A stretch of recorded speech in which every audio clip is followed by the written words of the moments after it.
Analysis machine. Do we have any requests in the queue? Affirmative. File 27-01-07 has been suggested. That would be... Takeru. Should be a good one. Go ahead and roll the title card then. Rolling title card.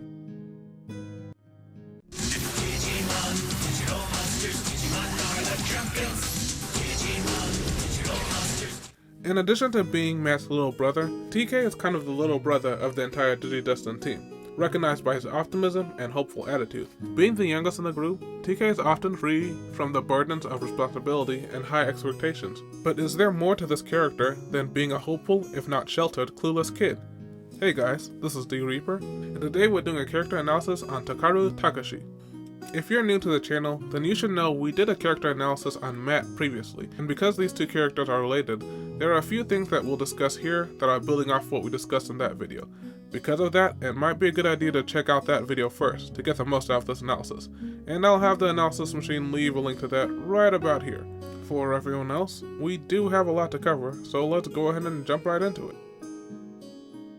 TK is the youngest member of the original Digi Destined group, and in a lot of ways he behaves just how you'd expect the little kid of the group to act.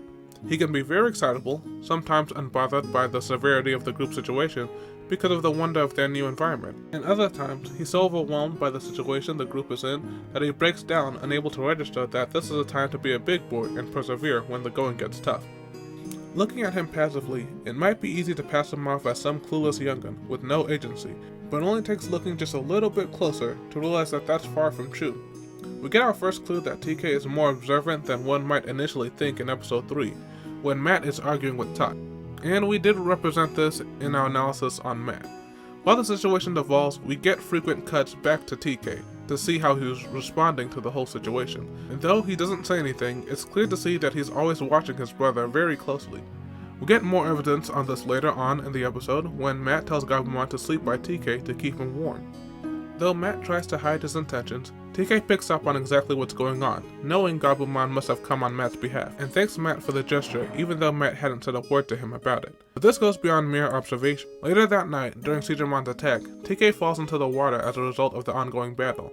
This causes Matt, who's already acting recklessly, to turn it up to 11 as he starts yelling at the monster to divert its attention away from his brother. This results in Matt getting grabbed by Sidramon. At this, TK is now beside himself with worry, begging Gomamon to do something to save his brother, and saying that he'll never be able to forgive himself if Matt doesn't make it out of this okay. From this we see even at TK's young age, he feels responsible for his brother's safety. In addition, TK is showing recognition, acknowledging the great lengths his brother undertakes to keep him safe, and even goes as far as blaming himself for being in a dangerous situation, even though it's not really his fault. This is a type of skewed rationality that often comes from overinflating responsibility, or hyper-responsibility, which isn't uncommon when it comes to concerns about a loved one. From this attitude, we see that even though TK is the baby brother, he still takes personal responsibility for his brother's safety. In the aftermath of the Sidramon fight, the group is wiped. This was their third big monster attack, and they are approaching their 24-hour mark of being in the digital world. With that, plus the lack of sleep, some of the other members are so fatigued that they're falling asleep mid-sentence. But looking at TK being serenaded by his brother here, with a look of pure comfort, it might be hard to believe that the kid has a single care in the world. This picture alone can convey the immense love and trust between the siblings.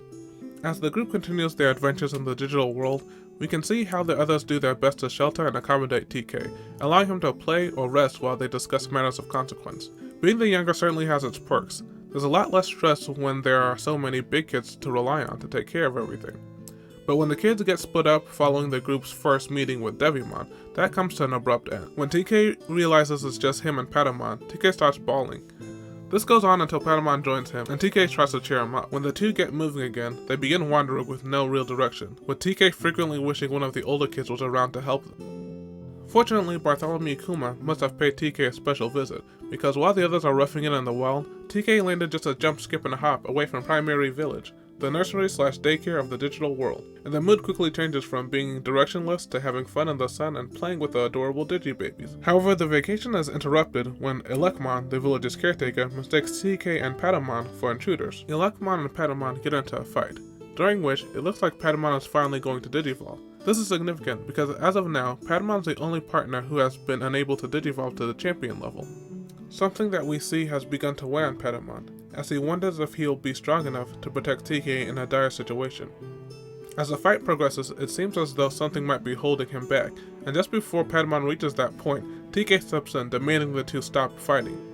Here we get a deeper look into TK's ideology and reasoning process, as well as how TK's attitude has been shaped by his parents' divorce. And it starts to make sense why Patamon is the only partner yet to digivolve further. TK is essentially a pacifist. From his parents' example, he sees how devastating things can be when grown-ups fight. It means families split up. It means you don't get to see the people that you love. It means things get lonely and difficult to understand. And as the two fight, TK follows the progression oddly calm, observing how the fighting is wrecking the environment and scaring the children. For TK, it doesn't make sense for people to fight when they can talk, or at least agree to slow things in a peaceful manner. Admittedly, TK's view is very optimistic, but from a certain point of view, it's absolutely right. And I'm sure some of you have probably wondered the same thing. In our allegedly civilized world, why is it that the best solution we can come up with is wiping each other out, or blowing one another off the map? Surely there are an infinite amount of other ways we can resolve our issues. The two of them could settle it with a game of Nevertoffel, and it would mean as much as this war. But they both raised armies instead, and sent them out here to spill each other's blood. Couldn't we settle this with a worldwide Smash or a Tekken tournament? What about an epic rap battle? Or a basketball game? If it just has to be war, couldn't we do Call of Duty Black Ops 6 instead? I think it's worth noting that a lot of the hostile Digimon the group has encountered by this point have been roaring, snarling, and screeching brutes. It's questionable if most of these monsters are even capable of speech or higher reasoning. With Electromon, on the other hand, he made it clear that he thought the two were up to no good, mistaking the pair's odd circumstance for ill intentions. In spite of himself, Electromon ends up going along with TK's suggestion as they agree to settle their differences with a game of tug-of-war. After Electromon is soundly defeated, he realizes he is barking up the wrong tree and apologizes for misjudging the two. TK is obviously feeling pretty good about himself, having been able to peacefully resolve their conflict. But as the conversation turns to Devimon, Electromon tries to impart some real-world wisdom to the pair. It's true that they were able to resolve their conflict peacefully today, but that's no guarantee that that will always be the case. He tells TK that, in order for the two parties to be able to talk things out, it does first require both parties to be willing to do so. He says some people, like Devimon, may not be willing to come to a peaceful solution, and if that's the case, TK might have to fight. And Electromon is completely right. This answers our earlier question about war. Some men just want to watch the world burn. Why can't we have peaceful solutions to conflict? Because there's true evil in the world. Because there are wicked individuals in the world who will settle for nothing less than bloodshed. And in order to keep those things that are important to you safe from such individuals, it means sometimes you have to fight them. And this is where we see TK's immaturity come into play. As Electromon explains this truth, TK yells that he doesn't ever want to fight. I don't want to fight ever! He doesn't refute Electromon's point or provide a logical explanation on how he will get around the conundrum of dealing with someone who has no desire for peace, but essentially claims things will work out peacefully as long as they try. We see Patamon endorse TK's pacifist stance as he declares he hopes he never has to digivolve, so they can stay just the way they are forever. But fighting against change is akin to fighting against growth, and their ideology is put to the test almost immediately. The next episode, when Leomon attacks them under the influence of the Black Gears, he's in no state to be reasoned with.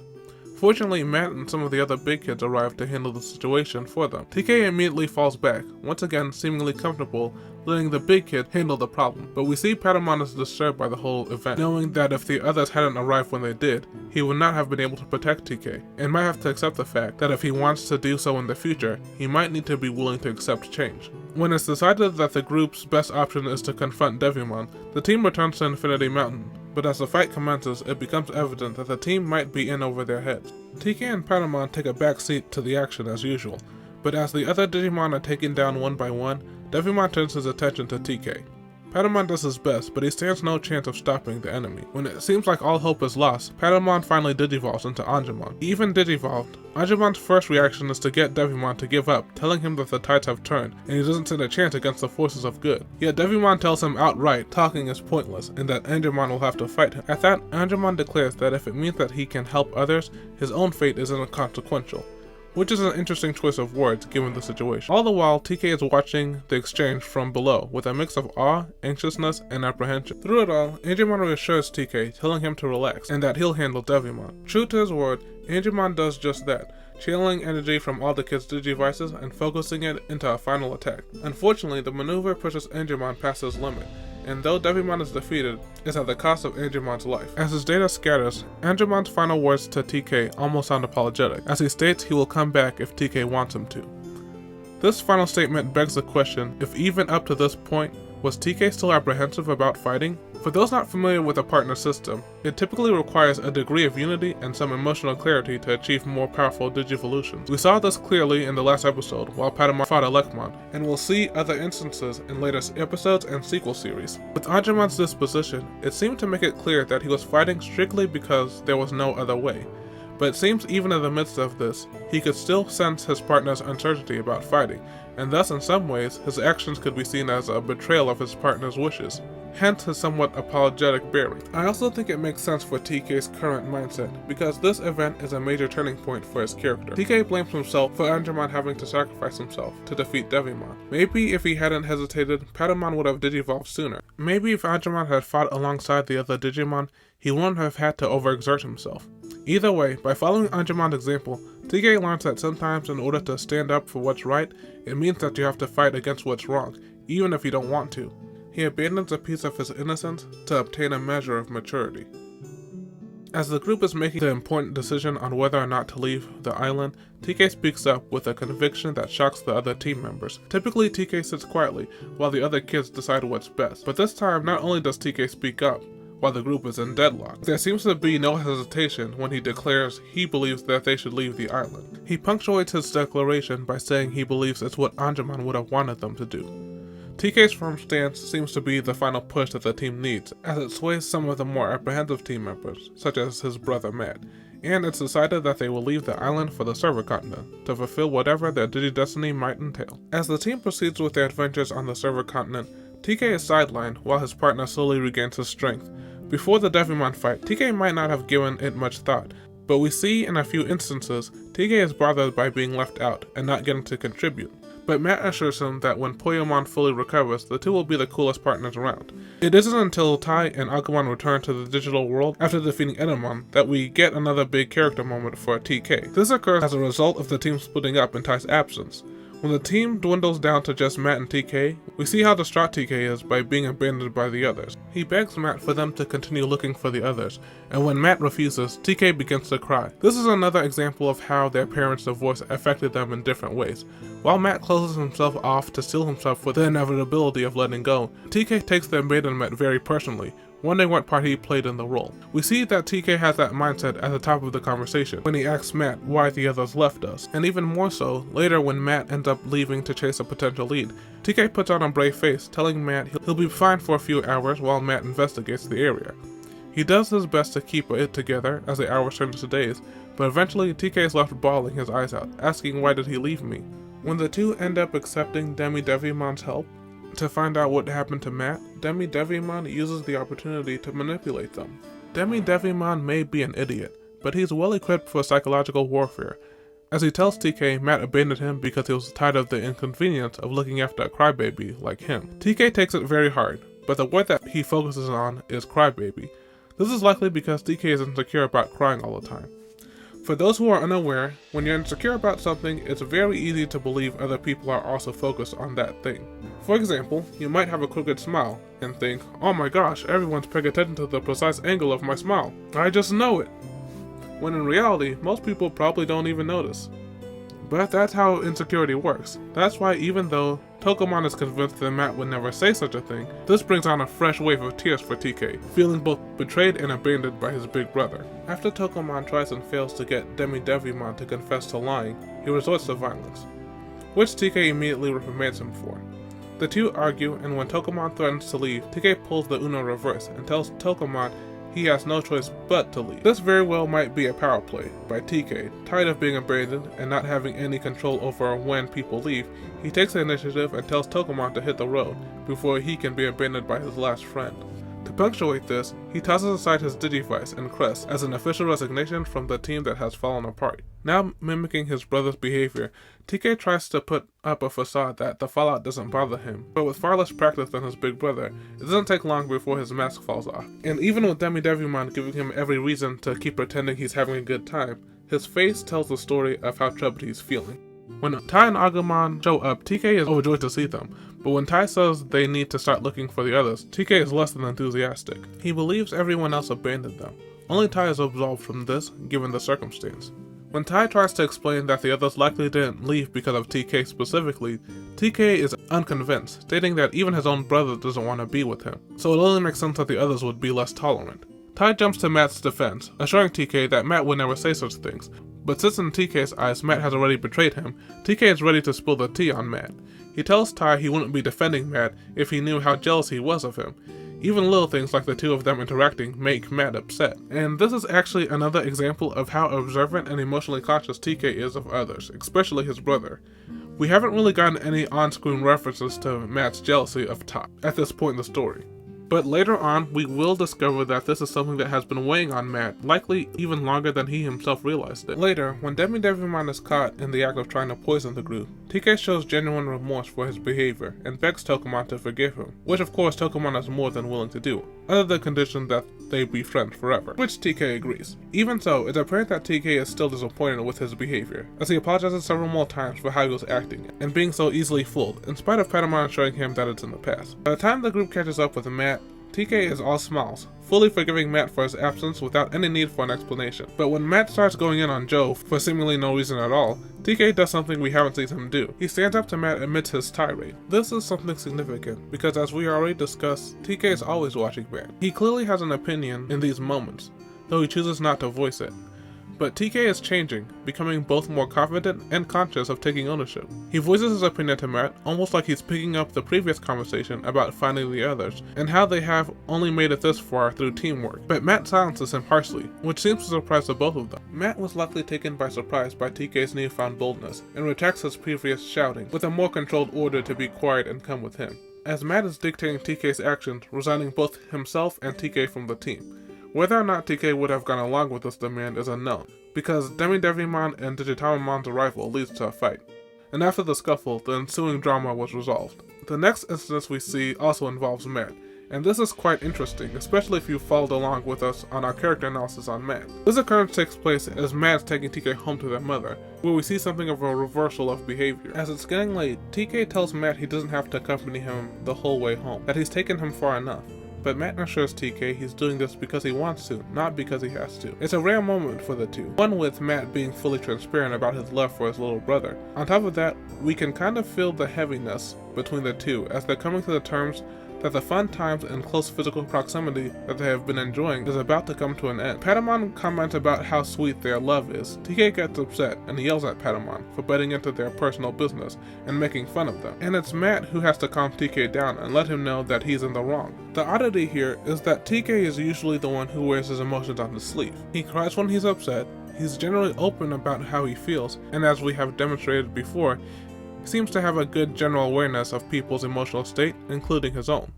I think TK's outburst here is a testament to how very emotionally raw he is here in this moment, and their current situations bringing to the forefront once more how the pain from their parents' divorce has affected their lives. Matt, on the other hand, who's prone to outbursts, especially when faced with big emotional catalysts, keeps his cool, and once again, referencing our character analysis on Matt, we determined many of Matt's outbursts are impulsive, but not subconscious, meaning Matt is quite aware of his actions, often showing a semblance of regret or remorse immediately after the fact, like when he yelled at TK for speaking up. In a lot of ways, Matt does display the same emotional acuity that we see in TK, but seems to struggle more managing his own emotions. So with Matt being the one who keeps us cool here, and talking TK through what he's feeling, I think Matt is seeing a lot of himself in TK's behavior, and it's interesting to see this bit of role reversal play out. But how family ties play into TK's characterization is only just getting warmed up, because at the end of the arc, following Venom Myelosmon's defeat, the two brothers and both parents meet for likely the first time since the divorce. The reunion is pretty uncomfortable. We see Matt's emotional barriers go up, quite the contrast to the progress he's shown all arc. Their father immediately lights a cigarette, a very unhealthy yet not uncommon stress reliever, and he doesn't make a move to close the physical distance between them. Their mom keeps a respectable distance from Matt, and when TK leads her closer, she crosses her arms in front of her, forming a barrier. Everyone is showing signs of being out of sorts. That is, everyone except for TK. TK is happy as a clam, smiling, laughing, and having a ball. Why is that? Can he not see that he's the odd man out in this quartet? That's one possibility, but since this is a Reaper analysis, I'll give you 3. One is, this is coming from TK's naivete, with a parent trap mentality, that all it would take for his parents to resolve their issues and the 4 of them to be a family again is that they all be in the same proximity. Though to be honest, Reaper thinks this possibility discredits TK's growth. With the resolve TK showed deciding to leave Foul Island, it appeared he matured past the point of believing every challenge can be resolved through talking things out. Well, if not that, is it possible that TK is just oblivious to the fact that everyone else is feeling so uncomfortable? Well, I don't think that's the case either. That would mean ignoring the fact that from the beginning of the series up until this precise moment, TK has been quite intuitive of discerning the emotions of others, especially when it comes to his brother. The last possibility I have, which is the one Reaper personally subscribes to, is that TK's cheerful attitude is coming from his genuine optimistic nature. Being an optimist and being hopeful are often seen in tandem, but that doesn't necessarily have to be the case. An optimist can enjoy the here and now for what it is, without the hindrance of what's to come later, and I think that's where TK is now. It doesn't matter if his family has a future together under the same roof, because here in this moment, he's able to enjoy this time with the 3 of them, and he's ecstatic. I also think this explanation further highlights the dynamic contrast of the 2 brothers. As they depart for the digital world shortly after, TK is joyful with being seen off by both his parents, while Matt is so emotionally disturbed he's incapable of saying a proper goodbye. When the group returns to the digital world, we're seeing a completely different TK than what we started with at the beginning of the series.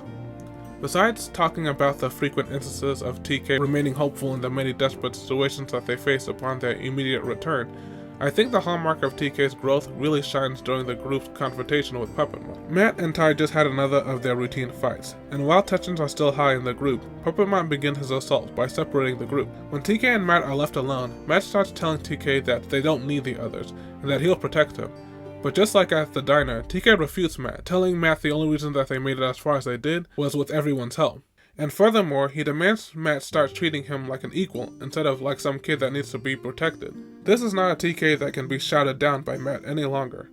Shortly after this exchange, Puppetmon appears before them. Without their partners, the 2 can't hope to resist Puppetmon, but Matt still steps forward to protect TK. This of course doesn't slow Puppetmon down in the slightest, and it's with the threat of eliminating his brother right there and then that TK agrees to follow Puppetmon to his playhouse so he can toy with TK before killing him. Through this act, we see once more that the protection of the brothers is a 2-way streak. Despite being younger, TK feels a great deal of responsibility for Matt's safety.